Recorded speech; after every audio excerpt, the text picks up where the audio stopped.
அனைவருக்கும் இனிமையான காலை வணக்கம். 2024ஆம் ஆண்டு ஜூன் மாதம் 4ஆம் தேதி செவ்வாய்க்கிழமை உங்களை ஸ்டார் தமிழின் நம் நாடு நிகழ்ச்சியில் சந்திப்பதில் மகிழ்ச்சியாக இருக்கின்றது. இன்றும் நம் நாடு நிகழ்ச்சியில் ஏராளமான பத்திரிகை செய்திகளோடு உங்களை சந்திக்க வந்திருக்கின்றேன். வர்த்தமானி அறிவித்தல் ஒன்றை தொழில் அமைச்சினூடாக வெளியிடப்பட்டிருந்தது. அதாவது தோட்ட தொழிலாளர்களுக்கு 1700 ரூபாய் சம்பளம் வழங்கப்பட வேண்டும் என்ற வர்த்தமானி அறிவித்தல். எனவே இந்த வர்த்தமானி அறிவித்தலை தடை செய்யுமாறு கோரி முதலாளிமார் சம்மேளனம் நீதிமன்றத்தில் வழக்கு தொடர்ந்தது. எனவே அந்த மனுவை இடைக்கால தடை விதிக்க முடியாது என்று நீதிமன்றம் தெரிவித்திருக்கின்றது முதலாளிமார் சம்மேளனத்திற்கு. செய்தி என்ற வீரகேசரி பத்திரிகையின் பிரதான தலைப்பு செய்தியை பார்க்கலாம். இடைக்கால தடை விதிக்க முடியாது, தோட்ட தொழிலாளர்களின் சம்பள விவகாரத்தில் மேன்முறையீட்டு நீதிமன்றம் அறிவிப்பு, மனுவும் விசாரணைக்கு ஏற்பு.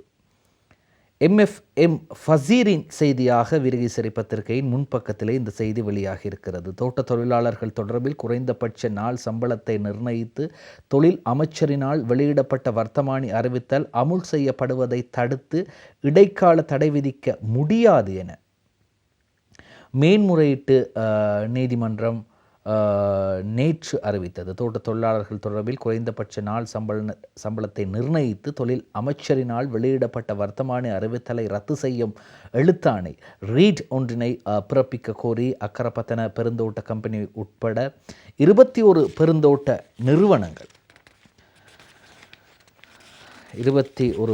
நிறுவனங்கள் தான் இந்த தாக்கல் செய்துள்ள எழுத்தாணை மனு பரிசீலனைக்கு வந்த போதே மேன்முறையீட்டு நீதிமன்றம் இந்த அறிவிப்பை விடுத்தது.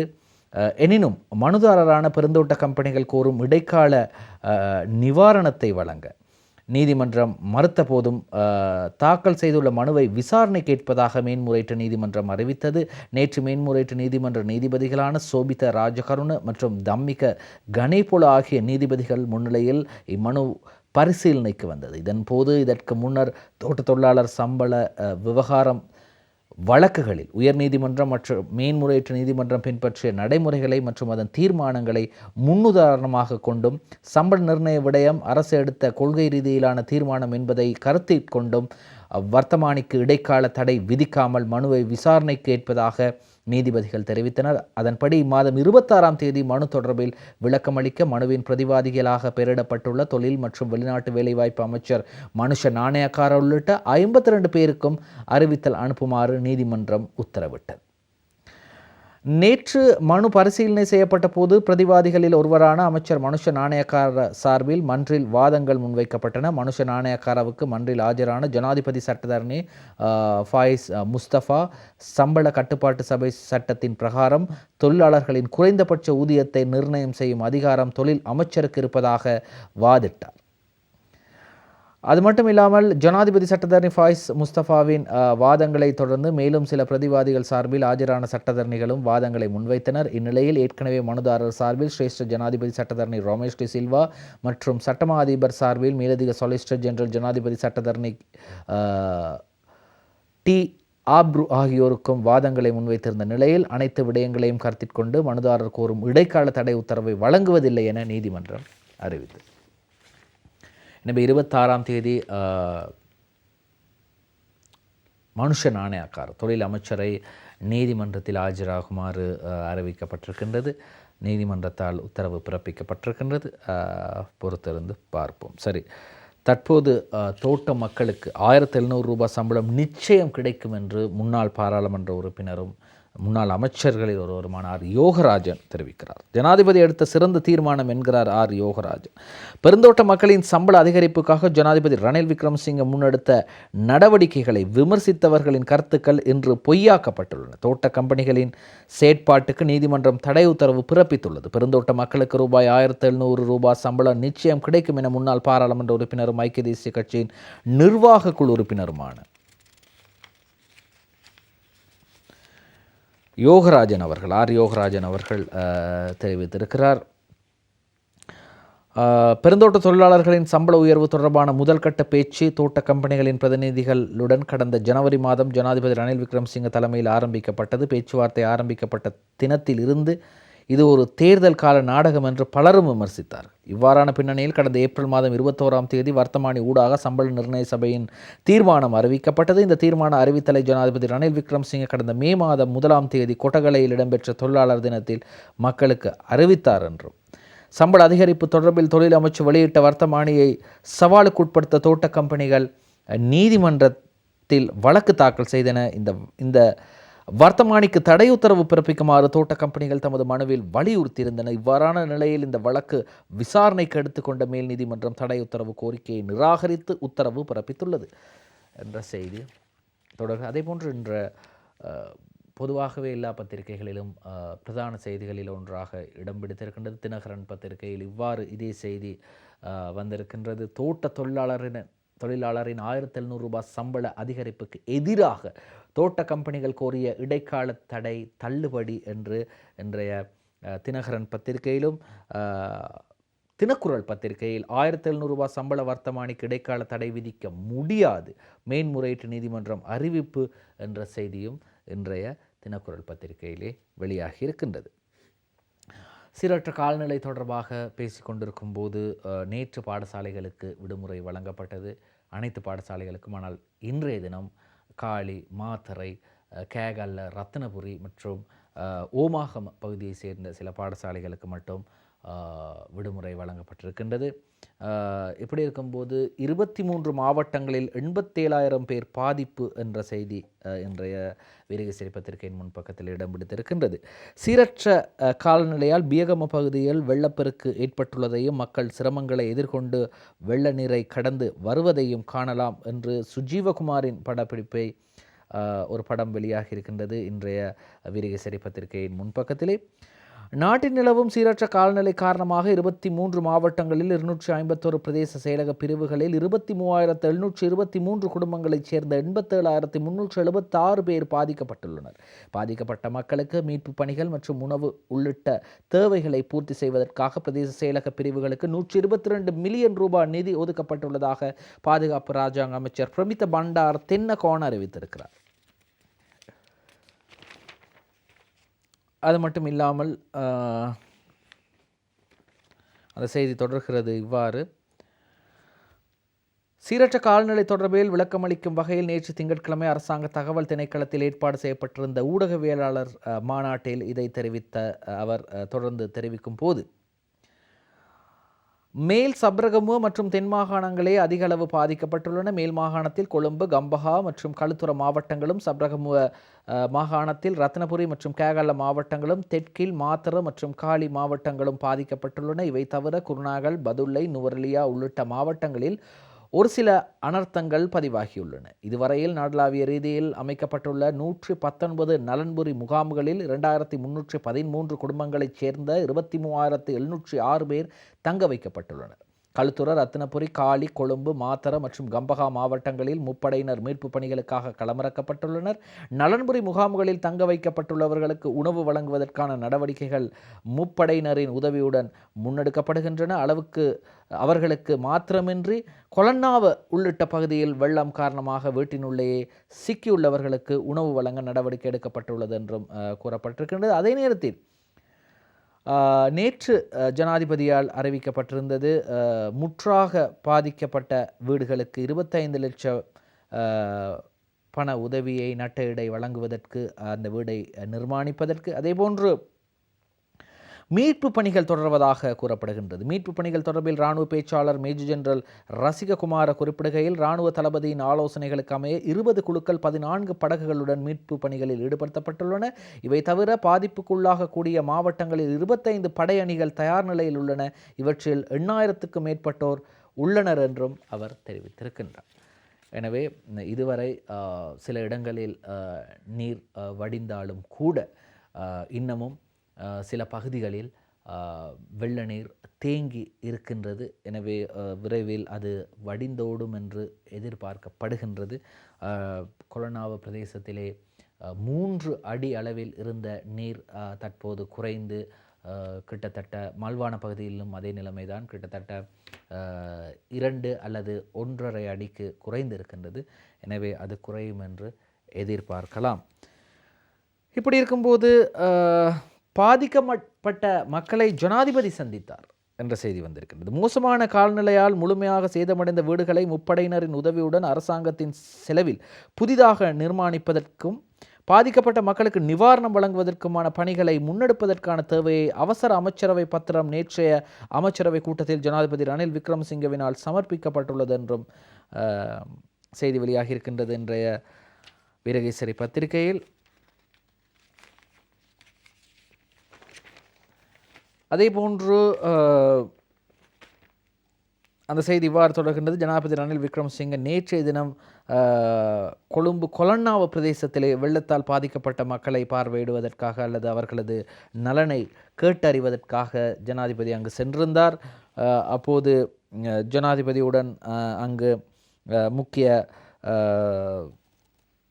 அதாவது அனர்த்த முகாமைத்துவ நிலையத்தை சேர்ந்தவர்களும் அதே போன்று பாராளுமன்ற உறுப்பினர் சரத் வீரசேகர சென்றிருந்தார். அதே போன்று கொலன்னாவை ஐக்கிய மக்கள் சக்தியின் பாராளுமன்ற உறுப்பினர் மரிக்காரும் நேற்றைய தினம் அந்த இடத்திற்கு சமூகம் அளித்திருந்தார். குறிப்பாக இடம்பெயர்ந்த மக்கள் தங்க வைக்கப்பட்டுள்ள அம்பத்தலே கல்வான புராண ரஜமாவியாரை அதே போன்று சேதவத்த வேரகொட புராண ரஜமாவியாரை கொலன்னாவ டெரன்ஸ் சில்வா வித்தியாலயம் மற்றும் வெள்ளம்பிட்டிய காமினி வித்தியாலயம் என்பனவற்றுக்கும் ஜனாதிபதி கண்காணிப்பு விஜயத்தை மேற்கொண்டார். கொலனாவையில் ஏற்பட்ட வெள்ளத்தினால் பாதிக்கப்பட்ட மக்களுக்கு உணவு வழங்குமாறு கொலனாவ பிரதேச செயலாளருக்கு அறிவித்த ஜனாதிபதி அந்த மக்களின் சுகாதாரம் மற்றும் சுகாதார வசதிகள் தொடர்பில் விசேட கவனம் செலுத்துவதன் முக்கியத்துவத்தையும் விளக்கினார். நகர அபிவிருத்தி அதிகார சபை, அனர்த்த முகாமைத்துவ திணைக்களம் மற்றும் நீர்ப்பாசன திணைக்களம் இணைந்து வெள்ளத்தை கட்டுப்படுத்த நிரந்தர திட்டம் ஒன்றை தயாரிக்க வேண்டும் எனவும் ஜனாதிபதி அங்கே குறிப்பிட்டார். தேசிய பாதுகாப்பு தொடர்பான ஜனாதிபதியின் சிரேஷ்ட ஆலோசகரும் ஜனாதிபதி செயலகத்தின் பிரதானியுமான சாகல ரத்நாயக்க அனர்த்த சூழ்நிலையிலிருந்து பாதுகாப்பான இடங்களில் தங்கியுள்ள மக்களின் வீடுகள் மற்றும் சொத்துக்களை பாதுகாக்க விசேட வேலை திட்டம் ஒன்றை நடைமுறைப்படுத்த வேண்டியதன் அவசியத்தையும் தெரிவித்திருந்தது. அந்த நிகழ்வில் நாங்கள் காணக்கூடியதாக இருந்தது, ஒரு விஹாரைக்கு ஜனாதிபதி விஜயத்தை மேற்கொண்டு அங்கு இருக்கக்கூடிய அதிகாரிகளை சந்தித்து பேசி கொண்டிருக்கும் போது யாரோ ஒருவர் அந்த அதிகாரிகளுக்கு மத்தியில் ஒளிந்திருப்பது போன்று ஜனாதிபதிக்கு தென்பட்டது. அப்போது ஜனாதிபதி கேட்டார், முகத்த எங்கிலைன்னு என்று அழைத்தார். அப்பொழுதுதான் அவர் யார் என்று தெரிந்தது. ஐக்கிய மக்கள் சக்தியின் பாராளுமன்ற உறுப்பினரான எஸ்ஏ மரிக்கார். ஜனாதிபதிக்கு தெரியாமல் அமர்ந்திருந்தார். ஜனாதிபதி அவரை அழைத்தார். என்னை கண்டு ஒளிந்து விட்டீர்களா, ஏன் ஒளிந்து கொண்டு இருக்கின்றீர்கள் என்று கேட்டார். இல்லை, நான் ஒளியவில்லை என்று அவர் கொலனாவ மக்களின் பிரச்சனைகள் தொடர்பாக ஜனாதிபதியிடம் தெரிவித்தார். அதுக்கு நடவடிக்கை எடுப்பதாக ஜனாதிபதி தெரிவித்தார். இருப்பினும் ஜனாதிபதி செயலக பிரதானி சாகல ரத்நாயக்க கூறுகிறார், அனவசர இதிக்கிறீம, அதாவது அனுமதி இல்லாமல் கட்டப்பட்ட பல கட்டிடங்களும் வீடுகளும் இருக்கின்றது. இதனால் தான் இந்த வெள்ளப்பெருக்கு ஏற்பட்டிருக்கின்றது என்று ஒரு விடயத்தை தெரிவிக்கின்றார். ஆனால் அதை பேசுவதற்கான நேரம் இதுவல்ல. நீர் வடிந்தோடிய பிறகு, மழை நின்ற பிறகு இது தொடர்பாக பேச வேண்டும், இது தொடர்பாக கலந்துரையாட வேண்டும். இந்த அனுமதியற்ற முறையில் நிர்மாணிக்கப்பட்ட வீடுகளால் தான் இந்த சேதங்கள் அல்லது இந்த வெள்ளப்பெருக்கு ஏற்பட்டிருக்கின்றது என்று ஜனாதிபதியின் தேசிய பாதுகாப்பு தொடர்பான சிரேஷ்ட ஆலோசகரும் அதே போன்று ஜனாதிபதி செயலக பிரதானியும் ஆகிய சாகல ரத்நாயக்க தெரிவித்திருந்தார். சரி, இப்படி இருக்கும்போது 2 வாரங்களில் 24 பேர் உயிரிழப்பு என்ற கவலையான ஒரு செய்தி வீரகேசரி பத்திரிகையில் இடம் பிடித்திருக்கின்றது. அதையும் நாங்கள் பார்க்கலாம். நாட்டில் கடந்த சில தினங்களாக நிலவும் சீரற்ற காலநிலை காரணமாக இதுவரை 24 மரணங்கள் பதிவாகியுள்ளன. மேலும் ரத்னபுரி மற்றும் மாத்தர மாவட்டங்களில் அதிகளவான மரணங்கள் பதிவாகியுள்ளன. 1ஆம் மற்றும் 2ஆம் திகதிகளில் 9 மரணங்கள் பதிவாகியிருந்த நிலையில் நேற்று திங்கட்கிழமை காலை 6 மணி வரை அந்த எண்ணிக்கை 16ஆக உயர்வடைந்துள்ளதாகவும் அனர்த்த முகாமைத்துவ மத்திய நிலையம் செய்தி வெளியிட்டிருக்கின்றது. குறிப்பாக 24 பேர் எந்தெந்த மாவட்டங்களில் எவ்வாறு உயிரிழந்தார்கள் போன்ற விடயங்களையும் நாங்கள் பார்க்கலாம். குறிப்பாக 2 வாரங்களில் 24 பேர் உயிரிழப்பு என்ற செய்திதான் அந்த செய்தி தொடர்கின்றது.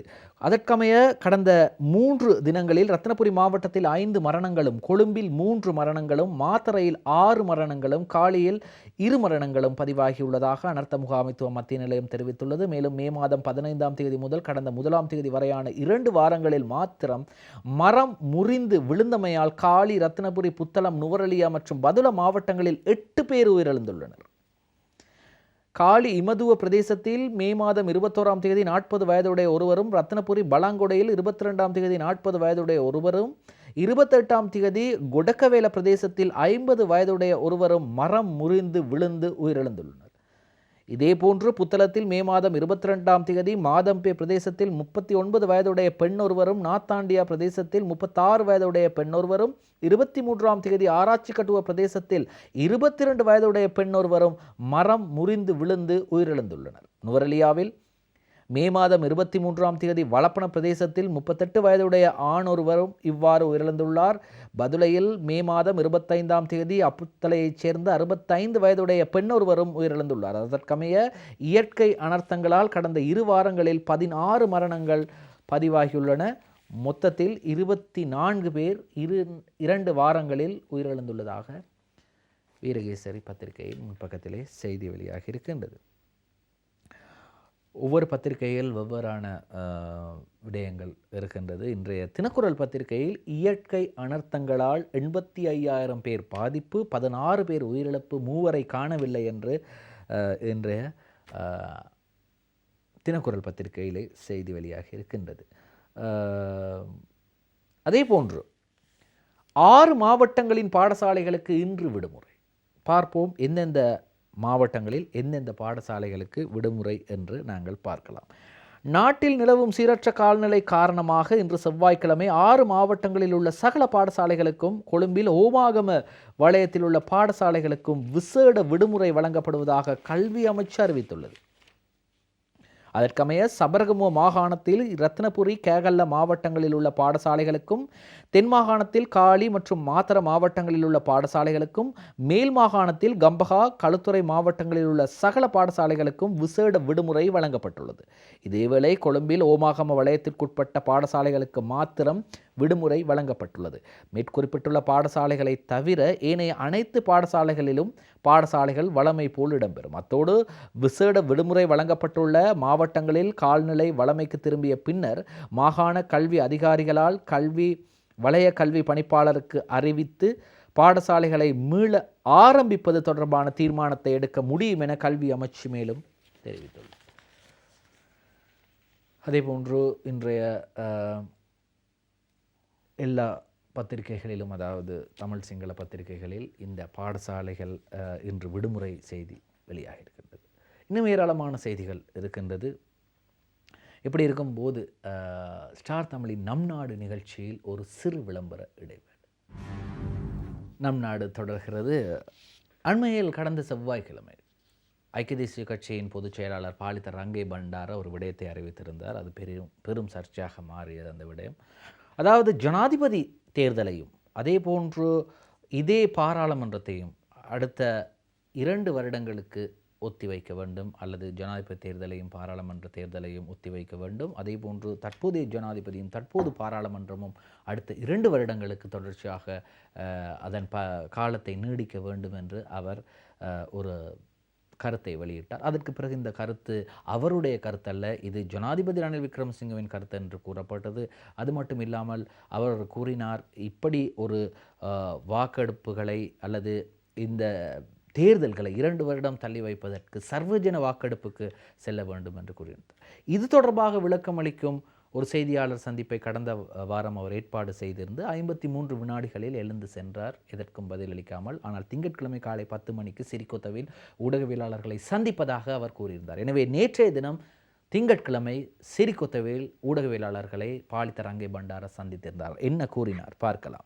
அரசியலமைப்பை மீறி நான் எதையும் தெரிவிக்கவில்லை. விமர்சனங்களுக்கு பாலித ரங்கே பண்டார விளக்கம். தேர்தல்களை பிற்போட வேண்டும் என்ற விடயத்தை அரசியலமைப்புக்கு உட்பட்டே தெரிவித்திருந்தேன். ஜனநாயகத்திற்கு விரோதமான எதனையும் நான் தெரிவிக்கவில்லை. எனது பேச்சை முழுமையாக கேட்காதவர்களே அதற்கு எதிர்ப்பு தெரிவித்து வந்தனர். ஆனால் தேர்தலை பிற்போடுவது தொடர்பான எனது கருத்துக்கு அரசியல்வாதிகள் எதிர்ப்பு தெரிவித்தாலும் நாட்டு மக்களுக்கு எவரும் எதிர்ப்பு தெரிவிக்கவில்லை என்று தெரிவித்தார். நாட்டு மக்கள் எதிர்ப்பு தெரிவிக்கவில்லையாம், யாருமே எதிர்ப்பு தெரிவிக்க வரவில்லை என்று அவர் தெரிவிக்கிறார். அதே போன்று மக்களும் எமது நிலைப்பாட்டிலே இருக்கின்றனர் என ஐக்கிய தேசிய கட்சியின் பொதுச் செயலாளர் பாலித ரங்கே பண்டார தெரிவித்தார். ஐக்கிய தேசிய கட்சியின் தலைமையகமான சிறிகொத்தவில் நேற்று இடம்பெற்ற செய்தியாளர் சந்திப்பில் கலந்து கொண்டு கருத்து தெரிவிக்கும் போதுதான் அவர் இதனை தெரிவிக்கின்றார். நாட்டின் பொருளாதாரத்தை கட்டியெழுப்ப ஜனாதிபதி வேலை திட்டங்களை முன்னெடுத்து வருகிறார். இந்த வேலை திட்டத்தை நிறுத்தினால் நாடு மீண்டும் 2 வருடங்களுக்கு முன்பிருந்த நிலைக்கே செல்லும். அதனால் ஜனாதிபதியின் இந்த வேலை திட்டங்களை முன்னெடுத்து சென்று நாட்டின் பொருளாதாரத்தை பலப்படுத்திய பின்னர் ஜனாதிபதி தேர்தலுக்கு செல்வதா அல்லது தற்போது ஜனாதிபதி கொண்டு செல்லும் வேலை திட்டத்தை நிறுத்திவிட்டு நாட்டை மீண்டும் பழைய நிலைக்கு கொண்டு செல்வதா என்பதை அரசியல் கட்சிகள் பாராளுமன்றத்தில் தீர்மானிக்க வேண்டும் என்று பாலித ரங்கே பண்டார தெரிவிக்கிறார். பாலித ரங்கே பண்டார அவ்வாறு தெரிவிக்கும் போது இன்றைய தினம் 25 பாராளுமன்ற உறுப்பினர்களோடு உங்களோடு நான் சேர்ந்து கொள்கின்றேன் என்று ரணில் விக்ரமசிங்கவிடம் வாக்குறுதி அளித்திருக்கின்றார் ஐக்கிய மக்கள் சக்தியின் பாராளுமன்ற உறுப்பினர் ராஜித சேனாரட்ன. அவர் முன்னால் ஒரு அமைச்சர். அது மட்டும் இல்லாமல் ராஜித சேனாரட்ன அவர்கள்தான் 2014ஆம் ஆண்டு நவம்பர் மாதம் ஸ்ரீலங்கா சுதந்திர கட்சியின் பொதுச் செயலாளராக இருந்த மைத்ரிபால சிறிசேனவை அழைத்து வந்தவர். முன்னாள் ஜனாதிபதி மைத்ரிபால சிறிசேனவை வெளியிலே அழைத்து வந்து, வாருங்கள், நீங்கள் ஒரு பொது வேட்பாளராக களமிறங்குங்கள், உங்களுக்கு நாங்கள் ஆதரவு தருகின்றோம் என்று ஸ்ரீலங்கா சுதந்திர கட்சியில் இருந்து மைத்ரிபால சிறிசேனவை அழைத்து வந்தவர் இந்த ராஜித சேனாரட்ன. எனவே ராஜித சேனாரட்ன ஜனாதிபதியிடம் வாக்குறுதி அளித்திருக்கின்றார், 25 பாராளுமன்ற உறுப்பினர்களோடு நான் உங்கள் அரசாங்கத்தில் சேர்ந்து கொள்வேன் என்று. அதற்காக அவர் இருவரோடு பேரும் பேசியிருக்கிறார். யார் என்றால் காவிந்த ஜெயவர்தன, ஜாலத் ஜெயவர்தன அவர்களது மகன் காவிந்த ஜெயவர்தன. அதே போன்று கம்பஹா மாவட்ட பாராளுமன்ற உறுப்பினரான அஜித் மன்னம் பெருமை, இவர்கள் இருவரோடையும் பேசியிருக்கின்றார், இவர்களையும் இணைத்து கொள்வதாக. ஆனால் அவர்கள் இருவரும் கடைசி நேரத்தில் காலை வாரிவிட்டார்கள். அதே போன்று அவர்கள் இருவர் மட்டுமல்ல, சஜித் பிரேமதாசவின் ஐக்கிய மக்கள் சக்தியிலிருந்து வருவதாக சொன்ன 25 பேரும் ராஜித சேனாரட்னவின் காலை வாரிவிட்டார்கள். தினக்குரல் பத்திரிகையின் இன்றைய பிரதான தலைப்பு செய்தி இவ்வாறு சொல்கின்றது: அரசாங்கத்துடன் இணைந்து கொள்ள உள்ளதாக கூறப்படுகையில் ராஜிதவை ஏமாற்றிய சஜித்தின் 25 எம்பிக்கள் அவர் மட்டுமின்றி ரணிலுடன் இணைவார் என எதிர்பார்ப்பு. ஆனால் பொதுஜன பெரமுன கட்சியினர் ஜனாதிபதி ரணில் விக்ரமசிங்கவுக்கு ஒரு விடயத்தை தெரிவித்திருக்கின்றார்கள். ஜனாதிபதி தேர்தலில் நாங்கள் உங்களுக்கு ஆதரவு தெரிவிக்க வேண்டுமென்றால் அல்லது உங்களை எமது வேட்பாளராக அறிவிக்க வேண்டுமென்றால் நீங்கள் 25க்கு மேற்பட்ட பாராளுமன்ற உறுப்பினர்களை சஜித்திடமிருந்து பிரித்து கூட்டி வர வேண்டும் என்று அவர்கள் கூறியிருக்கின்றார்கள். எனவேதான் ஜனாதிபதி முயற்சிக்கிறார், எப்படியாவது சஜித் பிரேமதாசவின் ஐக்கிய மக்கள் சக்தியிலிருந்து 20க்கும் அதிகமான பாராளுமன்ற உறுப்பினர்களை அரசாங்கத்துடன் இணைத்து கொள்ள ஜனாதிபதி பெரும் முயற்சியில் இருக்கிறார். இப்படி இருக்கும்போது நேற்றைய தினம் அம்பாறை மாவட்ட ஸ்ரீலங்கா பொதுஜன பெரமுன பாராளுமன்ற உறுப்பினர், அவர் பேரும் ராஜபக்ச தான், ஆனால் திலக் ராஜபக்ச, வைத்திய திலக் ராஜபக்ச, அவர் நேற்றைய தினம் சஜித் பிரேமதாசோடு இணைந்து கொண்டார். ஸ்ரீலங்கா பொதுஜன பெரமுனவிலிருந்து சஜித் பிரேமதாசோடு நேற்றைய தினம் இணைந்து கொண்டார். எதெப்படியோ சந்தேகம் வேண்டாம், செய்தி வெளியாகிறது வீரகேசரியில். ஐக்கிய தேசிய கட்சியின் பொதுச் செயலாளர் பாலித ரங்கே பண்டார தெரிவித்த கருத்தினை சில கட்சிகள் தமது குறுகிய அரசியல் நோக்கங்களுக்காகவே திரிபுபடுத்தியுள்ளன. எவரும் தேர்தல் தொடர்பில் சந்தேகம் கொள்ள தேவையில்லை. நாம் தேர்தலை கண்டு அஞ்சவும் இல்லை. அஞ்சுபவர்களை தேர்தலுக்கு எதிரான கருத்துக்களை பரப்பி வருகின்றனர் என்று உள்ளூராட்சி மற்றும் மாகாண சபைகள் ராஜாங்க அமைச்சர் ஜானக வக்கும்பர தெரிவித்திருக்கின்றனர். கண்டிப்பாக தேர்தல் நடக்கும், ஒன்றும் யோசிக்காதீங்க. தேர்தல் எப்படியாவது ஜனாதிபதி தேர்தல் தான் முதலில் நடக்கும். அதற்கான நிதியும் ஒதுக்கப்பட்டிருக்கின்றது. அது ஜனாதிபதி களமிறங்குவாரா இல்லையா என்பதை நாங்கள் பிறகு பார்ப்போம். ஆனால் ஜானக வக்கும்பர தெரிவித்திருக்கின்றார். இது எப்படியோ ஒரு தேர்தல் காணாமலே போய்விட்டது. அந்த தேர்தல் மாகாண சபை தேர்தல். அதற்கு பிறகு வேட்புமனு அளிக்கப்பட்டு ஏன் கொழும்பிலே சுவரொட்டிகள் கூட ஒட்டப்பட்டிருந்தது கொழும்பு மாநகர சபைக்கு போட்டியிடும் வேட்பாளர்கள். அப்படியெல்லாம் இருக்கும்போது உள்ளூராட்சி மன்ற தேர்தலும் நிறுத்தப்பட்டது. இப்படி இருக்கும்போது தற்போது ஜனாதிபதி தேர்தலில் நிற்கின்றோம். நடக்குமா நடக்காதா என்பதை பொறுத்திருந்துதான் பார்க்க வேண்டும். சரி, எங்களுக்கு நாடு மோசமான நிலைமையில் இருக்கும்போது எங்களுக்கு உதவி செய்தது IMF, சர்வதேச நாணய நிதியம். எனவே சர்வதேச நாணய நிதியத்தின் 3ஆம் தவணை பணம் எப்போது கிடைக்கும்? 12ஆம் தேதி கிடைக்கும், கவலைப்பட வேண்டாம். 3ஆம் தவணை பணம் 12ஆம் தேதி கிடைக்கும். நிதி ராஜாங்க அமைச்சர் ஷெஹான் சேமசிங்க தெரிவிப்பு. சர்வதேச நாணய நிதியத்தின் நீட்டிக்கப்பட்ட 3ஆம் தவணை கடன் தொகைக்கான அனுமதி எதிர்வரும் 12ஆம் தேதி கிடைக்கப்பெறும். வெளிநாட்டு கடன் மறுசீரமைப்பு தொடர்பில் இம்மாதத்திற்குள் உறுதியான தீர்மானம் எட்டப்படும் என நிதி ராஜாங்க அமைச்சர் ஷெஹான் சேமசிங்க தெரிவித்தார். எப்படியோ சர்வதேச நாணய நிதியத்தின் பணம் இல்லாமல் எங்களால் நகர முடியாது. அது மட்டும் இல்லாமல் ஜனாதிபதி ரணில் விக்ரமசிங்க தெரிவிக்கிறார், சர்வதேச நாணய நிதியத்தின் ஒப்பந்தத்தில் உள்ள விதிமுறைகளை அல்லது சர்வதேச நாணய நிதியம் இலங்கைக்கான கொடுக்கப்பட்டுள்ள நிபந்தனைகளை சட்டமாக்க போகின்றோம். அப்படி சட்டமாக்கினால்தான் எதிர்வரும் காலங்களில் வரக்கூடிய அரசாங்கங்களுக்கு அதை மாற்றாமல் அந்த சட்டங்களை அப்படியே அமுல்படுத்த முடியும். ஏனென்றால் எதிர்வரும் அரசாங்கங்கள் எந்த அரசாங்கம் வரப்போகுது என்று தெரியாது. ஆனால் வரக்கூடிய அரசாங்கம் இந்த IMF உடனான ஒப்பந்தத்தில் இருக்கக்கூடிய சட்டங்களை மாற்றினால் நாம் மீண்டும் பாதாளத்தில் விழுவது உறுதி என்று தெரிவித்திருக்கின்றார்கள். சரி, இப்படி இருக்கும்போது கேஸ், தற்போது கேஸ் சிலிண்டர் ஒன்றின் விலை, அதாவது 12.5 தான் அநேகமாக எல்லா வீடுகளிலும் இருக்கின்றது. இதன் விலை தற்போது 3945 என்று நினைக்கின்றேன், எனது ஞாபகத்திற்கு அமைய. அப்படி என்றால் 175 ரூபாய் குறைய போகின்றது இன்று நள்ளிரவுடன். லிட்ரோ விலை இன்று குறையுமா? மாதாந்த எரிவாயு விலை சூத்திரத்துக்கு அமைய இன்று புதன்கிழமை நள்ளிரவு முதல் அமலுக்கு வரும் வகையில், அதாவது இன்று புதன்கிழமை என்று இருக்கின்றது, இன்று இரவு நள்ளிரவு முதல் அமலுக்கு வரும் வகையில் சமையல் எரிவாயு விலை குறைக்கப்பட உள்ளதாக லிட்ரோ நிறுவனம் தெரிவித்துள்ளது. எரிவாயு விலை திருத்தம் தொடர்பான அறிவிப்பை லிட்ரோ நிறுவனத்தின் தலைவர் முதித்த பீரிஸ் இன்று செவ்வாய்க்கிழமை அறிவித்துள்ளார். மாதாந்த எரிவாயு விலை சூத்திரத்திற்கமைய கடந்த மாதம் 12.5 கிலோகிராம் எரிவாயு சிலிண்டரின் விலை 175 ரூபாவினால் குறைக்கப்பட்டது. இன்றும் அதே தொகையில் குறைக்கப்படுமா அல்லது அதைவிட கூடிய தொகையில் குறைக்கப்படுமா என்பதை பொறுத்திருந்து பார்ப்போம். கேகல மாவட்டத்துக்கு அண்மையில் விஜயம் செய்திருந்தார் ஒரு கேகல மாவட்ட ஜனநாயக மக்கள் முன்னணியின் கூட்டத்திற்காக அங்கே விஜயம் செய்திருந்தார் பாராளுமன்ற உறுப்பினரும் தமிழ் முற்போக்கு கூட்டணியின் தலைவருமான மனோ கணேசன். அங்கு சென்று தெரிவித்தார், கேகல மாவட்டத்திலே ஒரு தமிழ் பாராளுமன்ற உறுப்பினர் இல்லை, எனவே தமிழ் பாராளுமன்ற உறுப்பினரை உருவாக்க வேண்டும் என்று மனோ கணேசன் கேகல்லையில் வைத்து தெரிவித்தார். அதே போன்று இப்பொழுது ரத்தினபுரியிலும் தெரிவிக்கின்றார், கண்டிப்பாக கேகல்லை மாவட்டத்தில் தமிழர் ஒருவர் இருக்க வேண்டும் என்றால் ரத்தினபுரியிலும் தமிழ் பாராளுமன்ற உறுப்பினர் ஒருவர் வேண்டும். அப்படி என்றால் நீங்கள் கேகல்லை மாவட்டத்தில் ஐக்கிய மக்கள் சக்தியில் போட்டியிடுவதற்கு நீங்கள், நான் நினைக்கின்றேன் அநேகமாக பர்ணீதரனை நீங்கள் களமிறக்க வேண்டும் என்றால், அதே போன்று ரத்தினபுரியிலே ஆசிரியரான சந்திரகுமாரை நீங்கள் களமிறக்கப் போகின்றீர்களா என்ற ஒரு கேள்விதான். பார்ப்போம் செய்தி. ரத்தினபுரி மாவட்டத்தில் தமிழ் எம்பியை பெறுவது எமது உரிமை. தமிழ் வாக்குகளை சிதறடிக்க வருவோர் தலைகளில் இடிவிழும். மாவட்ட மாநாட்டில் மனோ கணேசன் எம்பி. ரத்தினபுரி மாவட்டத்தில் தொடர்ந்து தவறி போகும் தமிழ் பாராளுமன்ற பிரதிநிதித்துவத்தை இம்முறை பெற்றே தீர்வோம். 1.25 லட்சம் தமிழர்கள் வாழும் 75,000 தமிழ் வாக்காளர்கள் வாழும் ரத்தினபுரியில் எம்பி பதவியை பெறுவது எமது உரிமை, அது ஒரு சலுகை அல்ல. ஆகவே அடுத்த முறை எங்கள் வேட்பாளர் சந்திரகுமார் ரத்தினபுரி மாவட்டத்தின் எம்பியாக வெற்றி பெறுவார் என்று தமிழ் முற்போக்கு கூட்டணியின் தலைவர் மனோ கணேசன் தெரிவித்திருக்கிறார். கண்டிப்பாக அவர் வெற்றி பெறுவார் என்றும் தெரிவித்திருக்கிறார். அப்புறம் இன்னும் ஒரு விடயத்தையும் அவர் தெரிவித்திருக்கிறார். இதுதான் மிக முக்கியமான விடயம். அதாவது சிரிப்பாக இருந்தாலும் இதுதான் யதார்த்தமான உண்மை. அவர் என்ன சொல்றார் என்றால், நாய், நரி, பூனை, யானை, காகம், குருவி, கோழி சின்னங்களை தூக்கி கொண்டு வந்து தமிழ் வாக்குகளை சிதறடிக்க இப்போது சிலர் திட்டம் போடுகிறார்கள். துரோகிகளான இவர்கள் தலைகளில் இடிவிழ வேண்டும். நாய், நரி, பூனை, யானை, காகம், குருவி வந்தால் விரட்டி விடுங்கள், கோழி கிடைத்தால் பிடித்து புரியாணி போடுங்கள் என்றார்.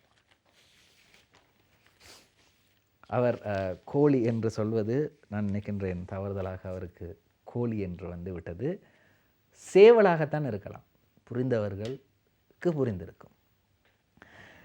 சரி, இப்படி இருக்கும்போது இந்திய பாராளுமன்ற தேர்தல் தொடர்பாக நாங்கள் பேச வேண்டும்.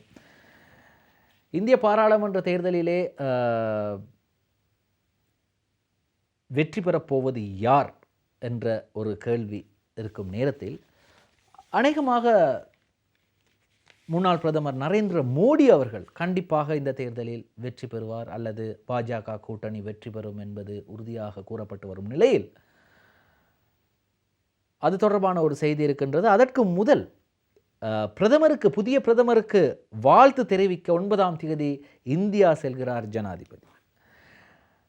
2 நாள் உத்தியோகபூர்வ விஜயம் மேற்கொண்டு ஜனாதிபதி ரணில் விக்ரமசிங்கே எதிர்வரும் ஞாயிற்றுக்கிழமை இந்தியா செல்கிறார். இந்திய தேர்தல் முடிவுகள் இன்று செவ்வாய்க்கிழமை வெளியாக உள்ள நிலையில் இந்தியாவின் புதிய பிரதமருக்கு நேரடியாக சென்று வாழ்த்து கூறும் வகையில் ஜனாதிபதி ரணில் விக்ரமசிங்கவின் டெல்லி விஜயம் ஏற்பாடு செய்யப்பட்டுள்ளது. ஜனாதிபதி ரணில் விக்ரமசிங்கவின் இந்த விஜயமானது இரு நாடுகளது உறவுகளின் வலுவான நிலையையும் இலங்கையின் பொருளாதார மீட்சியில் இந்தியாவின் ஒத்துழைப்புகள் இன்றியமையாத ஒன்று என்பதையும் எடுத்துக்காட்டும் வகையில் அமைந்துள்ளது. எனவேதான் இந்திய தேர்தல் முடிவுகள் வெளிவரவுள்ள நிலையில் யார் ஆட்சி அமைத்தாலும் அந்த அரசாங்கத்துடன் ஒன்றிணைந்து இருதரப்பு உறவுகளை வலுப்படுத்த ஜனாதிபதி இந்தியா செல்கிறார். எப்படியோ ஜனாதிபதி கண்டிப்பாக இந்தியா செல்லத்தான் வேண்டும். நமது பக்கத்து நாடு என்பதை விட இன்று இந்தியா பெரும் உதவிகளை நமக்கு செய்து கொண்டிருக்கின்றது. அது மட்டும் இல்லாமல் இந்திய தொழிலதிபர்கள், இந்திய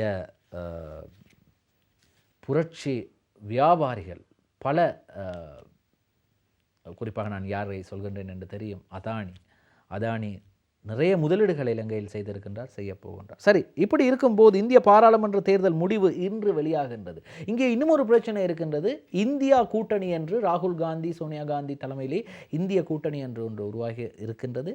அந்த இந்திய கூட்டணியிலே திமுக, அதாவது மு.க. ஸ்டாலின் அவருடைய திமுகவும் அங்கம் வைக்கின்றது. எனவே நேற்றைய தினம் கலைஞரின் ஜனனதின நிகழ்வு இடம்பெற்றது. அப்போது மு.க. ஸ்டாலின் கூறுகிறார், இந்திய கூட்டணி அமோக வெற்றி பெறப் போகின்றது, அந்த கொண்டாட்டங்களை கொண்டு நாங்கள் கொண்டாட தயாராக இருக்கின்றோம் என்று. ஆனால் பாஜக தலைமையிலான மற்றும் ஒரு கூட்டமும் நேற்று நடந்தது பிரதமர் மோடி தலைமையில். மோடி சொல்கின்றார், நாங்கள் வெற்றி பெறுவது உறுதி என்று. எனவே பொறுத்திருந்து பார்க்கலாம். எனவே இது தொடர்பான செய்தியையும் பார்த்துவிட்டு வரலாம். இந்திய பாராளுமன்ற தேர்தல் முடிவு இன்று வெளியாகிறது. இந்தியாவின் 18வது பாராளுமன்ற தேர்தலில் 543 தொகுதிகளுக்கான வாக்குப்பதிவு 7 கட்டங்களாக நடைபெற்று முடிவுகள் இன்று வெளியாகின்றது. இந்த காலை 8 மணிக்கு வாக்கு எண்ணிக்கை ஆரம்பமாகி உள்ளது. இன்றைய தினமே தேர்தல் முடிவு அறிவிக்கப்பட உள்ளது. உலகின் மிகப்பெரிய ஜனநாயக திருவிழாவான இந்திய பாராளுமன்ற தேர்தல் கடந்த ஏப்ரல் மாதம் 19ஆம் தேதி தொடங்கி ஜூன் 1 வரை 7 கட்டங்களாக நடைபெற்று முடிந்துள்ளது. எனவே பொறுத்திருந்து பார்ப்போம் இந்திய பாராளுமன்ற தேர்தலில் வெற்றி பெறப்போவது யார் என்பது. உங்களுக்கு தெரியும், கண்டி மாவட்டத்தைச் சேர்ந்த பாராளுமன்ற உறுப்பினரும் முன்னாள் விவசாயத்துறை அமைச்சராக இருந்தார். அது மட்டும் இல்லாமல் விளையாட்டுத்துறை அமைச்சராக இருந்தார். பல பதவிகளை வகித்தவர் மஹிந்தானந்த அலுத்கம. நேற்றைய தினம் ஸ்ரீலங்கா பொதுஜன பெரமுனவின் ஒரு கூட்டம் இடம்பெற்றிருக்கின்றது. அதிலே மஹிந்தானந்த அலுத்கம கலந்து கொண்டார். அதே போன்று மற்றும் ஒரு பாராளுமன்ற உறுப்பினர் கண்டி மாவட்டத்தைச் சேர்ந்தவர் கலந்து கொண்டார். இருவருக்கும் இடையிலே கருத்து முரண்பாடு ஏற்பட்டிருக்கின்றது. கொஞ்சம் மஹிந்தானந்த அலுத்கம கொஞ்சம் கரடு முரடானவர், அது எல்லாருக்கும் தெரியும். அந்த மாவட்டத்தைச் சேர்ந்தவர்கள், அந்த தொகுதியை சேர்ந்தவர்களுக்கு தெரியும். அப்படி இருக்கும்போது அவருடைய கைவரிசையை காட்டியிருக்கின்றார் மஹிந்தானந்த அலுத்கம. அடித்திருக்கிறார். செய்தி லங்காதீப பத்திரிகையில் வெளியாகியிருக்கிறது. மஹிந்தானந்த மந்திரி குணதிலக கட்டுமக்க, மஹிந்தானந்தவும் மந்திரி பாராளுமன்ற உறுப்பினர் குணதிலகவுக்கும் இடையிலே மோதல் ஏற்பட்டு வைத்தியசாலையில் அனுமதிக்கப்பட்டிருக்கிறார் குணதிலக பாராளுமன்ற உறுப்பினர். அவருக்கு தற்போது சிகிச்சை அளிக்கப்பட்டு வருகின்றது. ஒரு சத்திர சிகிச்சையும் காலிலே நடத்தப்பட இருக்கின்றது. காரணம், அவரது அடி அந்த அளவு அடியாக இருக்கின்றது. இந்த தர்ம அடி என்று சொல்வார்களே, ஒரு பாராளுமன்ற உறுப்பினர், முன்னாள் அமைச்சர் இன்னும் ஒரு பாராளுமன்ற உறுப்பினரை அடித்திருக்கிறார். சரி, இப்படி இருக்கும்போது பாராளுமன்ற உறுப்பினர்கள் முன்னுதாரணமாக இருக்க வேண்டும் என்றெல்லாம் கூறப்பட்டாலும் கூட, எப்போது பாராளுமன்றத்திற்குள் மிளகாய் பொடி வீசப்பட்டு சபாநாயகர் இருக்கும் கதிரைக்கு தண்ணீர் ஊற்றப்பட்டு பாராளுமன்ற காவலர்கள் மீது கதிரைகள் வீசப்பட்டதோ அப்போதே அவற்றை நாம் மறந்துவிட்டோம் என்றுதான் தோன்றுகிறது. சரி, இன்றும் ஏராளமான செய்திகளை உங்களுக்கு ஸ்டார் தமிழின் நம் நாடு நிகழ்ச்சியில் கொண்டு வந்தோம். இன்றும் தயாரிப்பில் கவின் சாந்த் உதவியிருந்தார். ஸ்டார் தமிழின் நம் நாடு நிகழ்ச்சி நிறைவு பெறுகிறது. மற்றும் ஒரு நிகழ்ச்சியில் உங்களை சந்திக்கும் வரை விடைபெறுகின்றேன். நன்றி.